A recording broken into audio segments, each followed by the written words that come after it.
بیٹھے ہو.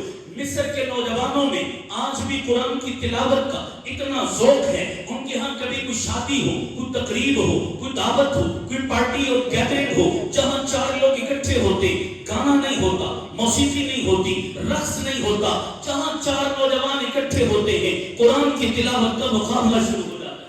عام کالجوں کے نوجوان, عام یونیورسٹیوں کے نوجوان کلین شیو ہے, داڑھی نہیں ہے, قرآن اتنا خوبصورت پڑھتے ہیں, یوں محسوس ہوتا ہے قرآن ایسے اتر رہا ہے, قرآن ابھی نازل ہو رہا ہے. اللہ میری قوم کے نوجوانوں کو بھی یہ قرآن کا ذوق عطا فرما دے. آمین کہہ دو سارے. ذرا چسکا تو ڈالو نا قرآن سننے کا. اللہ کی قسم یہ چسکا تمہیں پڑ گیا, تم گانے بھول جاؤ گے, تم گویے اور مراسی بھول جاؤ گے, تمہیں قرآن کا چسکا تو آ جائے, یہ لت تو پڑ جائے. اللہ ہر کسی کو یہ ذوق پالنے کی توفیق عطا فرمائے.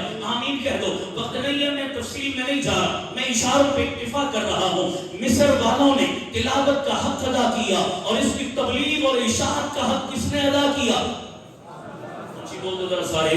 اب یہ تینوں جملے مستقل تقریر ہیں, وقت نہیں ہے, کبھی موقع ملا میں ان تینوں عنوانات پر گفتگو کروں گا. یہ ہے یونیورسل ٹروتھ, یہ عالمی سچائی. قوم کے نوجوانوں کو یہ بتاؤ, عالم اسلام کے مشہور قاری عبد الباسط جمال عبد الناصر کہتا ہے, میں نے قاری صاحب کو ساتھ لیا, میں روس چلا گیا, 3 روزہ کانفرنس تھی. ایک دن کانفرنس کے درمیان میں وقفہ ہوا, سارے لوگ چائے پینے لگے, آپس میں ہیلو ہائی گپ شپ ہونے لگی. میں نے موقع اچھا جانا, میں نے تمام ان صدور کو مخاطب کر کے کہا, یارو میرے ساتھ ایک بندہ آیا ہے, تمہیں کچھ سنانا چاہتا ہے, سنو, مزہ نہ آیا کہ پیسے واپس. یہ جملہ میں نے ایڈ کیا سمجھانے کے لیے, سمجھ آ رہی نہیں آ رہی؟ سنو, مزہ نہ آیا کہ پیسے واپس. سارے متوجہ ہو گئے, بھائی کیا سنانا چاہتے ہو؟ میں نے یہ تو نہیں بولا قاری صاحب ہیں قرآن سنائیں گے. میں نے کہا یہ کافر کیا جانے قاری کیا ہوتا ہے, قرآن کیا ہوتا ہے. میں نے کہا بس کچھ سنانا چاہتا ہے, سنو. سب متوجہ ہوئے. جب میں نے قاری صاحب کو اشارہ کیا, میں نے کہا قاری صاحب جادو وہ جو سر چڑھ کے بولے, آج ذرا قرآن کا جادو تو جگاؤ نا, آج ذرا ان کافروں کے دل میں ہلچل تو پیدا کرو نا. قاری صاحب نے دونوں ہاتھ کانوں پہ رکھے, آنکھیں بند کی, اپنے من میں ڈوب کر اپنی لہن داودی میں سورہ رحمان کی تلاوت شروع کر دی. مانسیرا والوں جملے سننا. جمال عبد الناصر کہتا ہے, لوگوں قاری عبد الباسط سورہ رحمان پڑھ رہا تھا, میں کافروں کے چہرے پڑھ رہا تھا. مجھے پیدا کرنے والے رب کی قسم ہے, ایک آنکھ ایسی نہیں تھی جو نم نہ ہو, ایک آنکھ ایسی نہیں تھی جس میں آنسو نہ تیر رہے ہوں. میں نے کہا مولا میں تیرے قرآن کی عظمت پہ قربان کیوں نہ جاؤں. یہ کافر ہیں, بے ایمان ہیں, یہ تیرے قرآن پہ ایمان نہیں رکھتے, یہ قرآن کا ترجمہ نہیں جانتے, یہ سورہ رحمان کا معنی نہیں جانتے, اس کے باوجود ہر آنکھ نم ہے. یہ میرے رب کے قرآن کا زندہ معجزہ نہیں تو اور کیا ہے؟ آواز سے بولو معجزہ. توجہ توجہ توجہ. ہم سب اہل سنت والجماعت, ہمارا ایمان اور عقیدہ ہے. توجہ. قرآن کے معنی میں اثر, قرآن کے ترجمے میں اثر, قرآن کے مفہوم میں اثر, قرآن کی تشریح میں. بولو یار, جملہ کہنے لگا غور کرنا ذرا. ہمارا عقیدہ ہے قرآن کے لفظوں میں بھی, بولو قرآن کے لفظوں میں بھی. میں نے جی ایک جگہ یہی بات کی, میں نے کہا ہمارا ایمان ہے قرآن کے لفظوں میں بھی اثر ہے. مجمع میں خشکا کھڑا, خشکا سمجھتے کیا کروں, وقت کم ہے, ایک لفظ تشریح چاہتا ہے, تشریح کرے نا بندہ تو چس آتی ہے. سمجھ آ رہی نہیں آ رہی؟ اب میں زگ زیگ تو ہو نہیں رہا, بالکل ہوتا تو پھر بات کھلتی سامنے. خشکا سمجھتے ہو؟ بولو بھائی. منفیت کی عینت لگائی ہے, ہر چیز میں کیڑے نکالنا, ہر چیز پہ اعتراض کرنا, دین کے ثابت شدہ مسئلوں کی بھی نفی کرنا, انکار کرنا. بعض لوگوں کا مزاج وتیرا, سمجھ آ رہی نہیں آ رہی؟ پٹڑی سے اترے ہوئے لوگ ایسے بہت ملیں گے آپ کو. وہ خشکا ٹائپ بندہ کھڑا ہو گیا, مجھے کہنے لگا مولوی صاحب میں آپ کی بات نہیں مانتا, آپ نے کہا قرآن کے لفظوں میں اثر ہے, میں نے کہا کیوں نہیں مانتا؟ کہتا ہے میری عقل میں نہیں آتا.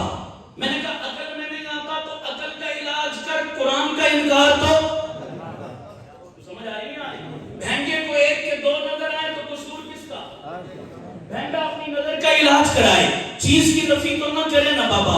میں نے کہا تیری عقل میں نہیں آتا تو عقل کا علاج کر, قرآن سے کیوں جھگڑا کر رہا ہے, قرآن سے کیوں ندا کر رہا ہے؟ میں نے کہا بول تیری عقل کو کیا اعتراض ہے, میں جواب دوں گا انشاءاللہ. کیا مسئلہ ہے, تیری عقل کیوں نہیں مانتی؟ ملتی. قرآن کے لفظوں میں اثر. کہنے لگا جناب الفاظ تو بے جان چیز ہے اور بے جان چیز میں کوئی اثر. یہ دیوار ہے, یہ اینٹ ہے, یہ پتھر ہے, یہ سب بے جان ہے. بے جان ہے تو ان بے جان چیزوں میں کوئی اثر نہیں. الفاظ بھی بے جان ہے, بے جان چیز میں کوئی اثر. بولو نہیں یار. ہر بندہ اپنی فیلڈ کا کیا ہوتا ہے؟ بولو. ڈاکٹر اپنے فیلڈ کا کیا ہے؟ ڈاکٹر کے پاس جاتے ہو, وہ لمبی چوڑی بحث نہیں کرتا. وہ ڈاکٹر آپ کو کیا کہتا ہے؟ بھائی منہ کھولتے زبان باہر کٹ. کہتا نہیں کہتا. پھر وہ اپنی بیٹری اٹھاتا ہے, آپ کی زبان پہ لگاتا ہے اور اندر کا پورا الٹرا ساؤنڈ کر لیتا نہیں کر لیتا. بولو بھائیو. تو میں کہتا ہوں بابا ہم بھی اپنی فیلڈ کے ماہر نہ صحیح, چھوٹے موٹے ڈسپینسر. بولو جی, چھوٹے موٹے ڈسپینسر ضرور ہیں. ڈاکٹر کے سامنے زبان کھولی تو پتا چلا, ہماری محفل میں بیٹھ کر زبان چلائی تو اندر کا الٹرا ساؤنڈ ہم بھی کیا کر لیتے. کون کس اسٹیشن سے بول رہا ہے, کہاں کا ڈسا ہوا یہ. اس کا سوال سن کر میں سمجھ گیا کہاں سے بیچارے کو ٹھوکر لگی. میں نے بولا آپ کو اعتراض ہے کہ الفاظ بے جان ہیں, بے جان چیز میں کوئی اثر نہیں ہوتا. کہتا ہاں. اللہ نے میرے ذہن میں جواب ڈالا, توجہ رکھنا. میں نے چہرے پہ مصنوعی غصہ طاری کیا, مصنوعی غصہ بنایا, غصے والی شکل بنا کر میں نے سوال کرنے والے سے کہا, میں نے کہا اٹھ تباہ ہو جا, میری نگاہوں سے دور ہو جا, میں تیری شکل. اس کو توقع نہیں تھی کہ ایسا جواب آئے گا. کہتا وہی صاحب جواب نہیں دینا نہ دیو, کم از کم اپنا رویہ. یہ کون سا طریقہ جواب دینے کا. میں نے دوبارہ وہی کلمے دہرائے, لگا دباؤ, اٹھ جا, میری نگاہوں سے دور ہو, میں نہیں دیکھنا چاہتا تیری شکل. جب دوبارہ میں نے بولا, یقین کرو بندہ غصے سے لال سرخ ہو گیا. اس کا بس نہیں چلتا تھا میری گردن دبا دے.